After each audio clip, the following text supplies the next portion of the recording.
Assalamualaikum warahmatullahi wabarakatuh.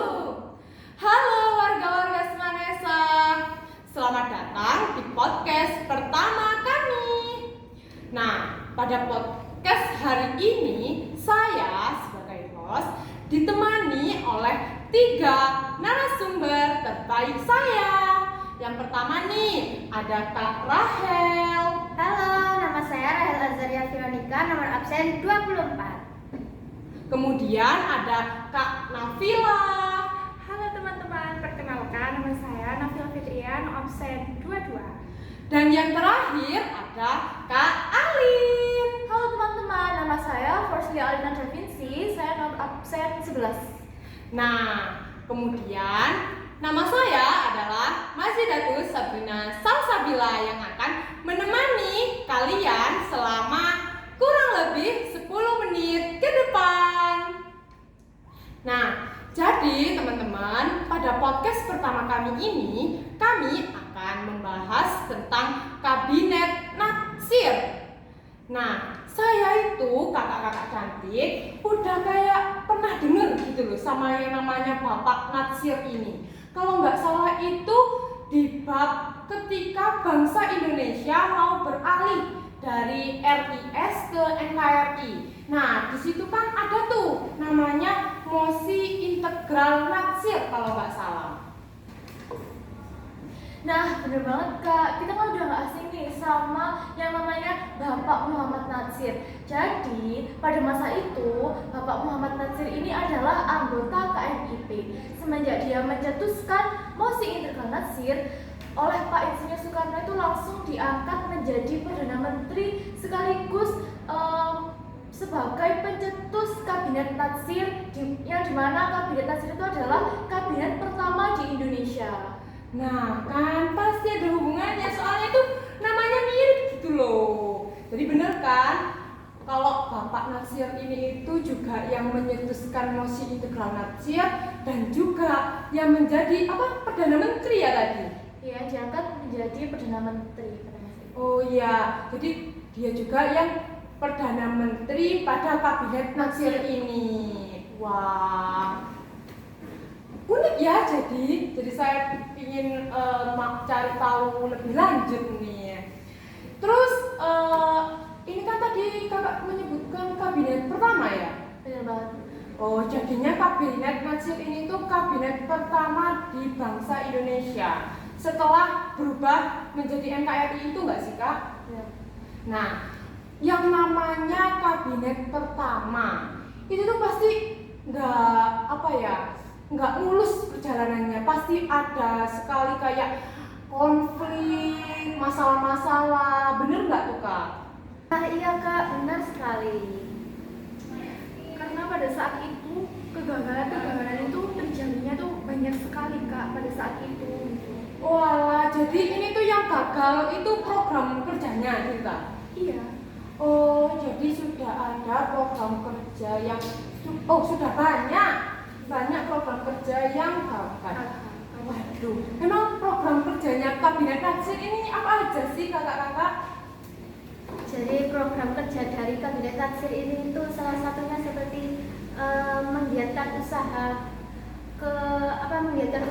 keamanan dan ketentraman, terus juga menguatkan dan meningkatkan keuangan rakyat seperti Sumitroplen, terus juga berusaha menyelesaikan masalah Irian Barat.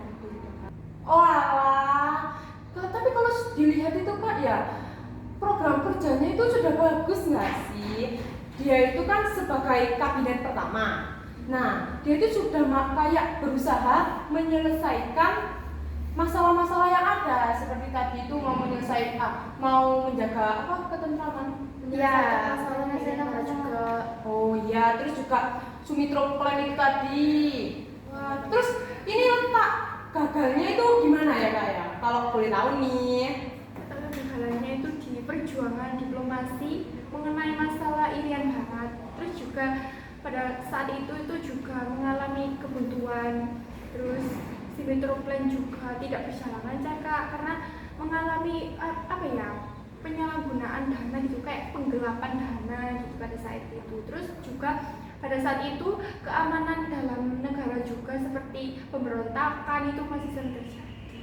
Oh, itu banyak juga ya kegagalannya ya. Tapi selain dari kegagalan itu banyak juga kok Kak keberhasilan dari program kerja Kabinet Nadsir ini. Tuh contohnya nih ya, kan tadi Kak Nabila udah bilang nih kalau ada beberapa kegagalan di Sumitro Plan seperti penggelapan dana. Nah sebenarnya di Sumitro Plan juga ada keberhasilannya seperti mengubah perekonomian Indonesia yang awalnya itu ekonomi kolonial menjadi ekonomi nasional. Terus ada lagi nih keberhasilan berkat Kabinet Nadsir ini Indonesia itu berhasil menjadi anggota PBB. Kemudian pada masa menjabat Kabinet Nadsir ini di Indonesia, dia juga bisa menyelenggarakan perundingan pertama antara Indonesia dan Belanda mengenai permasalahan Irian Barat. Wah, jadinya nggak semua gagal total gitu enggak ya Kak ya? Masih ada yang dia usahakan tapi kebuntuan itu tadi seperti di kasus Irian Barat, penyelesaian masalah Irian Barat. Kemudian Sumitro Plan juga enggak 100% ada penyelewengan dana, tapi ada juga yang berhasil. Seperti tadi itu katanya yang mengubah Mengubah perekonomian Indonesia yang awalnya dari ekonomi kolonial menjadi ekonomi nasional. Iya ya. Terus itu lagi nih, yang membuat bangsa Indonesia masuk PBB. Nah, itu keren banget gak sih Kak Kabinet Nadsir itu? Keren banget. Padahal pada masa itu Indonesia itu baru berusia 5 tahun sejak kemerdekaan gitu. Oh, masih usia 5 tahun tapi udah masuk ke PBB. Keren sih menurutku ya. Terus kalau boleh tahu nih Kak, Kabinet Nadsir itu berdiri di Indonesia itu berapa lama sih kok sudah ada keberhasilan, sudah ada kegagalannya juga. Itu memang butuh berapa lama juga untuk menerapkan program-program kerjanya itu tadi. Jadi Kabinet Nadsir ini berdiri di tanggal 7 September 1950 dan bubar pada tanggal 21 Maret 1961. Kurang lebih sekitar 6 bulanan lah Kak. Oh, 6 bulan ya. Tapi di waktu yang sesingkat itu udah ada keberhasilan, udah bisa membuat bangsa Indonesia masuk PBB. Keren sih dalam waktu 6 bulan itu. Tapi nih Kak ya, dalam kurun waktu yang kalau menurut saya itu jangka waktunya pendek ya, 6 bulan itu untuk seukuran kabinet. Emang ada kejadian-kejadian penting ya Kak ya dalam Kabinet Nadsir ini? Apa ya sudah berjalan begitu saja? Ini ada sih Kak, kejadian-kejadian penting yang terjadi pada saat itu. Dan seperti ada pengajuan mosi integral Nadsir yang mengenai masa untuk memulihkan keutuhan bangsa dalam NKRI. Terus juga ada perundingan Indonesia Belanda untuk menyelesaikan masalah Irian Barat. Terus juga pada saat itu Indonesia resmi menjadi anggota PBB pada saat itu. Wah, jadi sudah ada beberapa kejadian penting yang dilewati oleh Kabinet Nadsir ini ya. Jadi yang nggak flat-flat banget lah selama 6 bulan. Terus ada dampaknya nggak sih Kak Kabinet Nadsir ini ke bangsa Indonesia? Tentu aja ada dong Kak, ada dampak negatifnya dan dampak positifnya. Kalau dampak positifnya itu seperti merintis usaha perundingan masalah Irian Barat meskipun mengalami jalan buntu. Terus juga yang kedua itu Indonesia bergabung dengan PBB, itu dampak positifnya. Kalau yang negatif Kak? Kalau dampak negatifnya itu seperti munculnya mosi ketidak percaya dari parlemen Terhadap Kabinet Nadsir ini? Akibat permasalahan Irian Barat. Terus juga ada ketidakstabilan politik akibat ketidaksamaan kepentingan antar partai. Oh, jadinya itu kayak dampak negatifnya itu karena banyaknya yang tidak sesuai dengan Kabinet Nadsir ini mungkin ya. Kemudian ini pertanyaan terakhir saya deh. Itu kan 6 bulan, kenapa sih kok bisa cuma 6 bulan kabinet nadsir itu lengsernya itu kenapa? Beberapa faktor nih ya Kak ya, kenapa kabinet nadsir ini dengan program-program unggulnya dia bisa runtuh gitu, Iya. dia bisa bubar gitu ya kan. Jadi pertama karena masalah ikan batu tidak terselesaikan Kak. Jadi kan tadi sudah disebutkan oleh Kak Rahel dan Kak Nafila kalau misal masalah Irian Barat ini mengalami kebuntuan kayak gitu.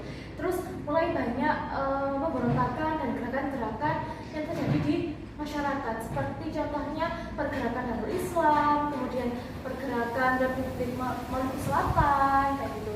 Dan yang terakhir mulai diterimanya mosi Hadikusumo yang mengusulkan untuk membubarkan seluruh DPRD yang sudah dibentuk.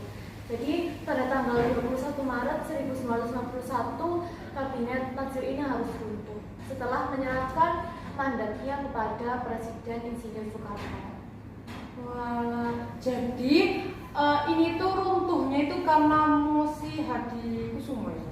Hadikusumo, terus juga karena itu tadi nggak sih program-program kerja yang tidak terselesaikan itu yang mungkin apa ya membuat penyebab kabinet nadsir ini runtuh. Ya sudah. Terima kasih ya Kak atas ilmu-ilmunya pada podcast hari ini. Semoga kita bisa bertemu kembali pada podcast yang lainnya. Sekian dari saya. Assalamualaikum warahmatullahi wabarakatuh.